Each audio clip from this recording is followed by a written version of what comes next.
Everybody.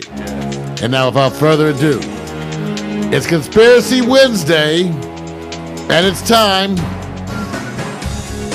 for the good news, the bad news, and the other shit. The good news.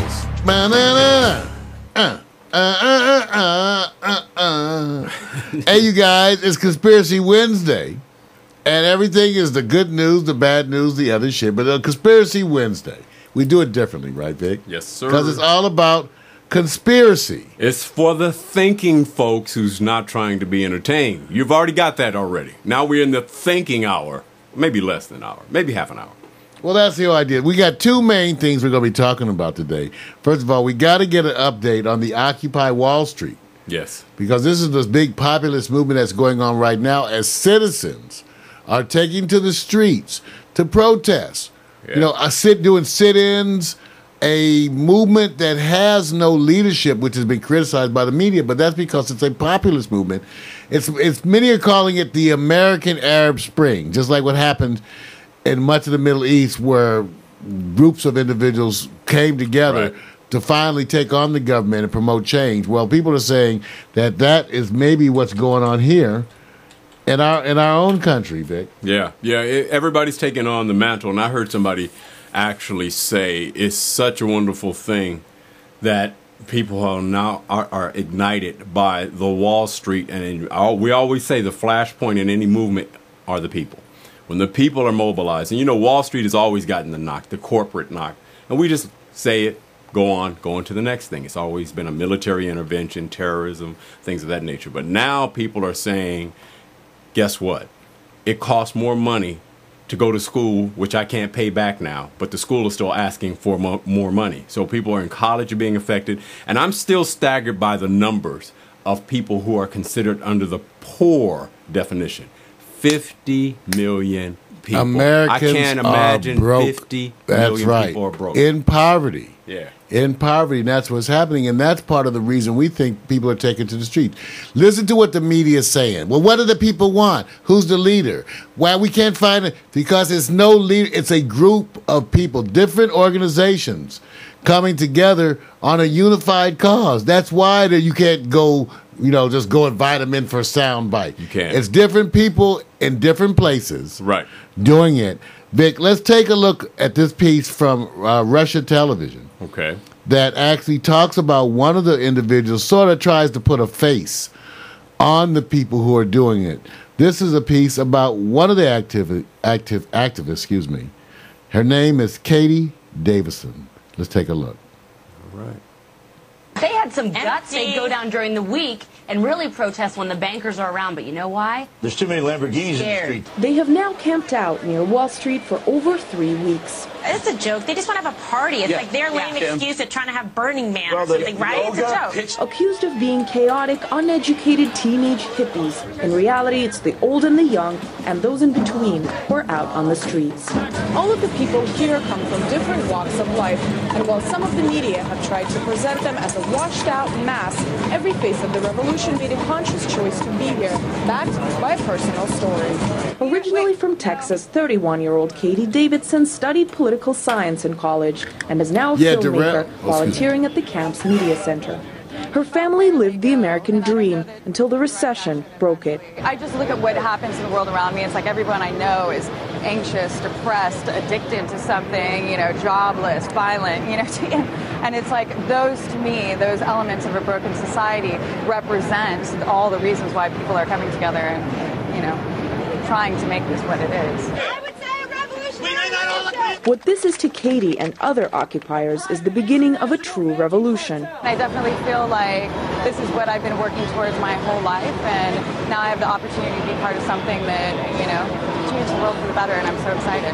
Weeks into the demonstrating, the Occupy Wall Street movement gets accused of not having one clear message. If you are on a subway car with 10 different people and you ask them all, what problems do you have with your government, you would probably have a list of 100 different demands. But for all their many concerns, their message is the same. The American system needs fixing. If the 1% didn't just reject the protests at face value, they would see that the group wants change that could be good for everyone. Instead, Katie says, right now we're seeing from the 1% a bit of a backlash against the rapid growth of the movement. If I were them, I would be nervous. And I think a lot of things we've seen, like Chase giving a large donation to the NYPD on the day of the Brooklyn Bridge arrests, kind of shows that there is a reaction from the 1% and from the typical outlets that have held power to kind of keep us in check. You know, I'm hoping that we start winning them as converts. Until they do, like hundreds of others, Katie is staying put, using her skills, talents, and passion to put in a hard day's work at improving America. Anastasia Churkina, RT, New York. Well, we wanted to do that really to start to put a face on this. As you see, the media is attempting very definitely to trivialize the whole thing that's going on, and we're refusing really to let that happen. I want to acknowledge, too, folks like Don Johnson, right, out in Philadelphia, has some trouble with her camera, but she's going to stay on top of it, and she's going to eventually be getting some reports to us. Right. So we're starting to hear more and more from our citizen journalists. But Vic, it's time to really put a face on that. Yeah, and now you know, look, it's unfair to say somebody step up and be the voice or whatever, but that's just the way our system is set up. Or let's just say everything with a message is somewhat mobilized by an effort where somebody is the spokesperson or the vehicle of communication, and you have to do that because you can only show so many videos where there's a lot of people, and it's a movement, and it's good, and I think you should continue that. But sooner or later, you know, like they said, somewhere along the way, if you're going to repeat this, have a strong message, mobilize your message, shrink it down, make it simple. And I think it just adds as a supplemental support to the effort. And I think right now, don't let Wall Street off the hook right now. Don't do it. Yeah, and I think that's part of the issue because everybody has recommendations, just no one to give them to. Right. Because there is no leadership. Right. And it's amazing. I listen to them say, well, you guys should do this. I'm going like, so you're expecting these crowds of different organizations across the United States to answer your plea. They're not thinking of it in advance. They're not. But do this. Well, look, we are our own lesson. We went through this ourselves. Let's get everybody to do what we're doing. It's easier for them to do it and tell them what they can do. And what was our lesson we learned here at Pack Stereo?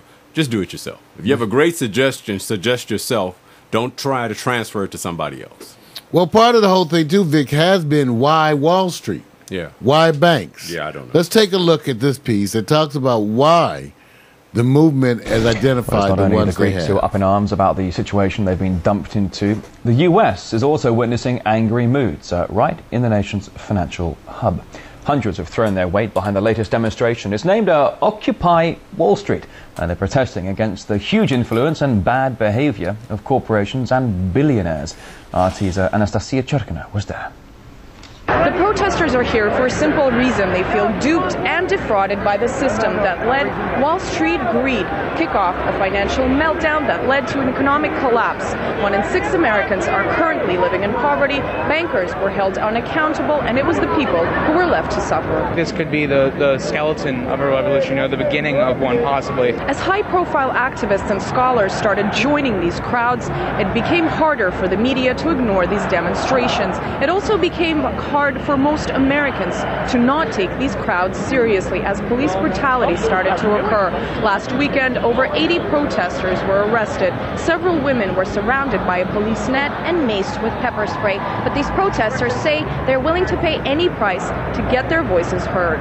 A lot of people are talking about the 1%, It's now over 300. A fraction of the 1% that have all the money and really all the power, if you think about it, because what they say goes, they influence a lot of decisions, which doesn't help anyone else but them. So that's why everyone else is getting screwed, As the protests gather force and union support, many are beginning to wonder if this could become reminiscent of what America saw in Wisconsin this winter, where up to 70,000 people essentially stormed the Capitol building because their voices were also ignored. It was also union support that made as many as 250,000 people come out onto the streets in Europe. These demonstrators are planning to stay here and grow in numbers until a real peaceful revolution occurs. After all, if the Arab Spring was applauded by the powers that be, why not listen to a similar cry for change at home? Anastasia Churkina, RT, New York. Well, all right, you guys, we're going to continue to look at this issue our way. Want to invite you to go to places like Russia Television, RT.com. You'll be able to actually get way less biased report. Every media is biased to me, you know. Yeah. But you get certainly better reporting, I think, more accurate reporting coming on these kinds of topics, coming from the foreign press and also Al Jazeera, even though we can't show all this. But really, you guys, you see what's going on. It is a popular movement, you know, and that's the part that makes it so fascinating. Because it didn't come from some group saying, let's get together and do this. People were talking about we should just do stuff. You know, go march, do things on the internet. Right. And it kind of has coalesced out of the thin air because of people's anger and hostility.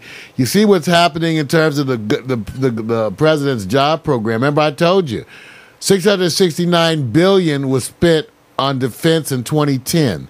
The nearest country, China, with $114 billion. Remember, we outspend the whole rest of the world combined. That's where your money goes. And that's why you can't have the roads and you can't have the schools and you can't have those things. Well, that's going to continue to be a topic that is going to be on the minds and faces of many. Yeah, yeah. Is it unique timing that is coming up with the next push of the next president? And let me say this. I don't know, much about politics, but I also believe there's a certain appeasement that people want to hear when things are really bad. And nobody wants to admit, and I'm not saying this happened, but when the time came when, before the recent president, Obama, came into office, you don't think the people who are basically about to say, hey, here's this corporate paper that doesn't have any credibility.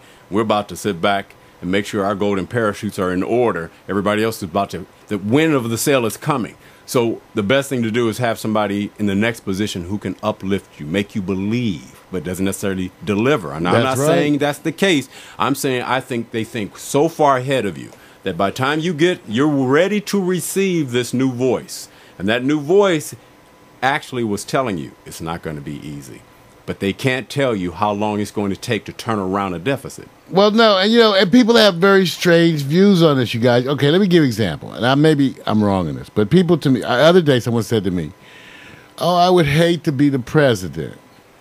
He has so much responsibility. Right. And I said, you'd hate to be the king of the world. Right. I'm just saying, think what you're saying. You're feeling sorry for the king of the world. I don't feel sorry for shit for the president, okay? He's the king of the world, okay? And when you're the king of the world, you're the friggin' king of the world, okay? He eats whatever he wants to eat. He drinks whatever he wants to drink. He sleeps on whatever kind of bed he wants to sleep on, okay? And he can have you disappear if he felt like it. I don't feel sorry for him. And when people say they're sorry for the president, I'm just amazed by that. Well, it's a different thing. I think, like I said, it's who qualifies to really talk about politics? The people who actually are involved in politics, right? There you go. So it's very difficult from our outside. I just say that for the most part, you shouldn't be shocked if for whatever reason you felt in your whole life cycle that you didn't prepare for the worst case scenario. And most of the time, the worst case scenario is let's say the Americans are looking at is whether I will be laid off or the company's going out of business. It's really holding on to what you hold dearly. But you're in a system that has turnover. It's going to always have turnover. It's just how much turnover is acceptable to affect the masses or not affect the masses. So it's just part of the economics. And a lot of us are just not interested in it. I wish I studied more in it. I did not. So believe me, it's a philosophical point of view, not necessarily a factoid. But no, this is something that you hope that they continue, Mar. You really hope that they continue the message of Wall Street needs to hear the message. Well, let's at least, I'm telling you, if you want to get any kind of information on it at all that's accuracy, you can't go to probably anybody in the U.S. media. Because it's some of the most biased reporting that I've seen in a long time, which really they're coming out of the woodwork. Yeah. So what can we say? But we're trying to keep a happy face on things. Remember, This is a happy day. It's conspiracy. And believe me, Mario, I have to commend you for that wonderful logo that actually remind me of an old movie back in the day. Even though they didn't use it, the first thing that came to my mind was The Spook Who Sat by the Door. Oh yes, oh yes. Okay. Yes, I know about that.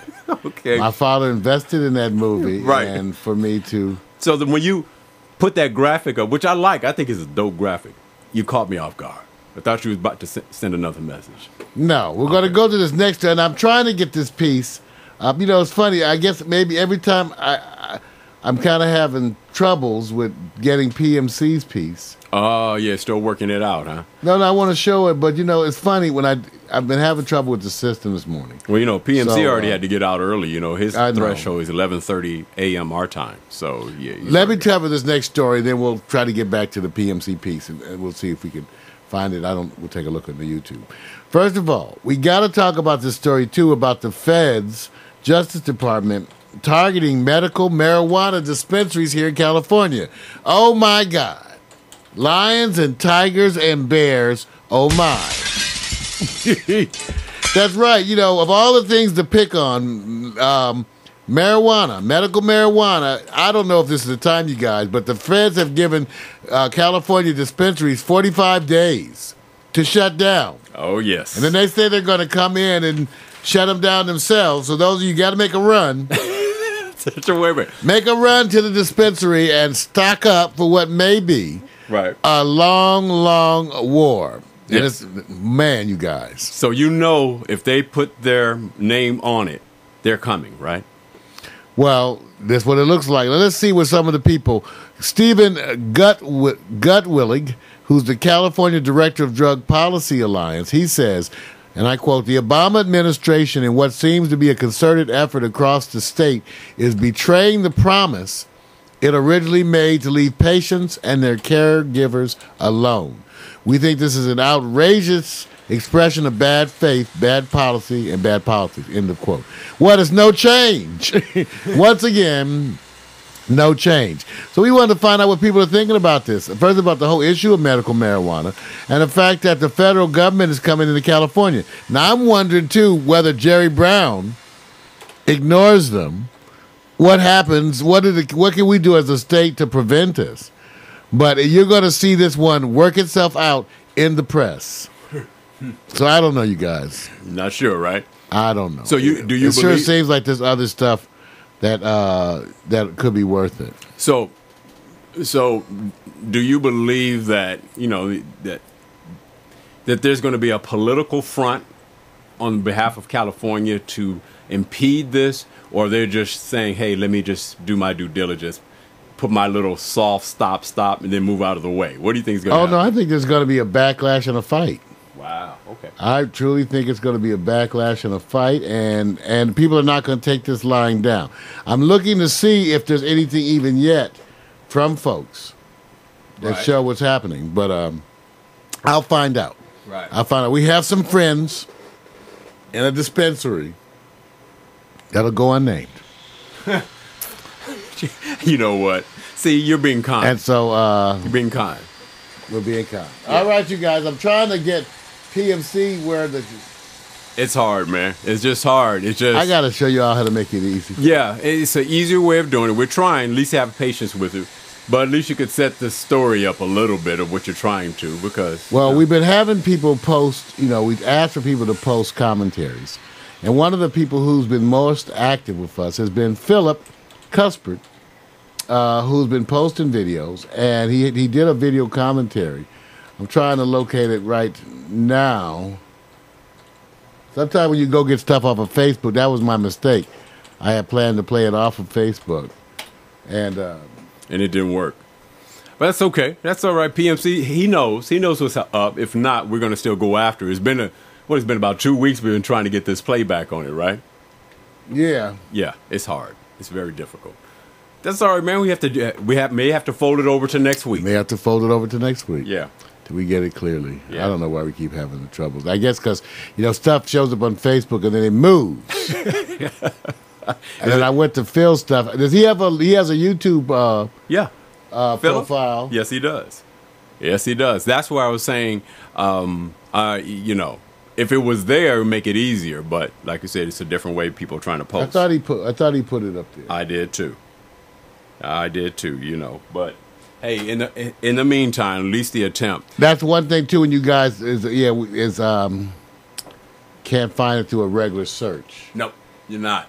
Okay. No, and okay. Let's just say this. Sometimes you have to do the things that, you know, the conventional, the most popular, the easiest way, the most diverse way, most accessible way.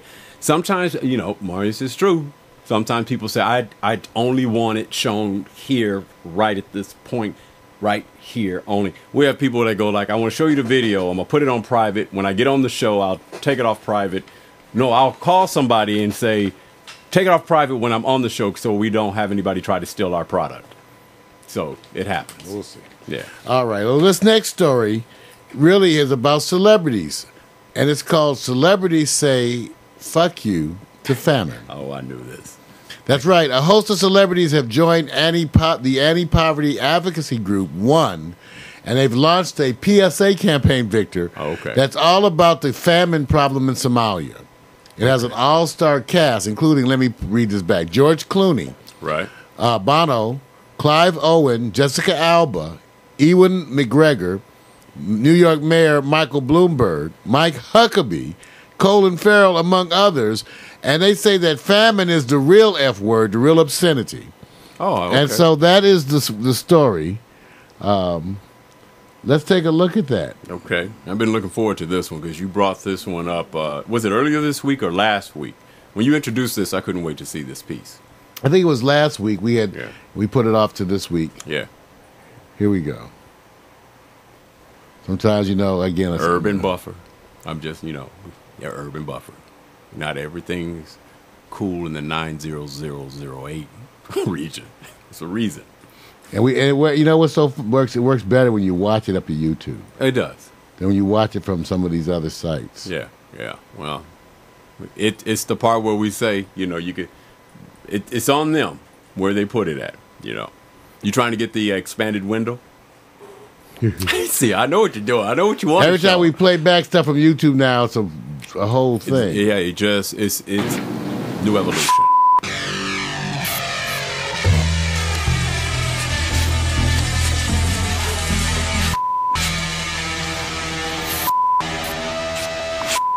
Famine is the real obscenity. Famine. 30,000 children have died in just 3 months. 30,000 children. In just 3 months. The worst drought in 60 years. This is devastating parts of Africa. And 12 million men, women, and children are on the brink. In 2011? Really? Are you kidding me? Now we know how to stop We know how to stop this. We know how to stop this. Early warning systems. Food reserves. Better seeds. And irrigation. More peace and security. Drought is an act of nature. Famine is man-made. Famine is man-made. Famine is man-made. Go to one.org. Let's put a end to famine. That's right, Mike Huckabee saying the F word. Man, you like Mike that, Huckabee. You like that, don't you? Man, I think that's crazy. Okay. But I guess, you know, let's see it. Well, maybe it'll do some good. Oh, okay. You know when they come together for the sound bites. I know. Come on, man. How's that any? Okay, well, I'm gonna put you on blast. How's that any different from us putting a blast on what we do? It's different because they get money. See, and we have that monopoly money. That we see. You know what? We have good intention. Passion always trumps that capital dollar, right? Go on, Mario. You all for passion, right? I'm for passion. I'm for all of these. I'm for change. I don't know who to vote for. I'm trying to, man. Hey, you could Herman Cain, Republican. You could switch to the other side, man. Oh man, Herman Cain. Lord, you guys. Well, you know, watch the Republicans implode further. You know, isn't it something that says that the president just has to be better than the Republican candidate? He doesn't have to be good. Right. He just has to be better than the Republicans. Right. And I'm amazed at the number of black folks that think that that's okay. It's okay. Well, he just has to be. He's under so much pressure. Right. He's the king of the damn world. He's under pressure. Ain't that a bitch? Yeah, you the king, but let's put it like this: it ain't no pressure because whatever you do, you'll be all right. Right. When you king of the world, if you blow up the world, they still have a place for the king. Right. Okay. Right. I'm just saying. So I don't understand y'all talking about you feel sorry for the president. Well, I mean, but I don't get it. Okay. What would encourage you if you had a second life to be president? If I could be, I want to be. I don't mind being president as long as I get absolute control. So you're a dictator? Yeah, I believe the only. But listen, the only form of government that actually will work well is a benevolent dictatorship. Wow. In other words, what you need is a wise and kind king. Yes. Without that, it'll be corrupted. In other words, let's say you had a government that actually was caring for a minute. Right. All the money folks will come in and corrupt that. Right. And take it all over. It may start. It may start in the direction you want to go in. But unfortunately, you're saying this? There's a certain passivity that, unfortunately, the people who really want the wonderful Atlantean society and community really kind of step back and say, well, let the people who really want to be in politics do it. And those people tend to be the ones that say, I accept collateral damage in my efforts to have control and power. So there are many who have stepped up. So let me just say this. Let me just transfer it. Those who are passionate and who want to be messengers should and want to move people, usually who affect people, are not politicians, or are they? No, they're not. See. They're not. Well, we'll see what happens. Yeah. Hey, next week. We're still trying to show PMC's video. What we'll do is help him get up a YouTube profile, right, and get it up there. Yeah. And link it in a way we can find it easily because we can't find it. I'm searching PMC Productions. Searching PMC, I can't find it on YouTube. It'll be, the question. It was on Facebook in a nice spot, but you guys forget. I know. When you post that stuff on Facebook, yep, it moves. Yes. And they shrink down. And I now, all of a sudden, what I had laid out so much and looked at, I can no longer find. So we'll get that next time. Yeah. Everybody, today it's been Occupy Wall Street, feds clamping down on medical marijuana. Yes, it's been the good news, the bad news, and the other shit. That's right. The good news, the bad news, and the other shit. But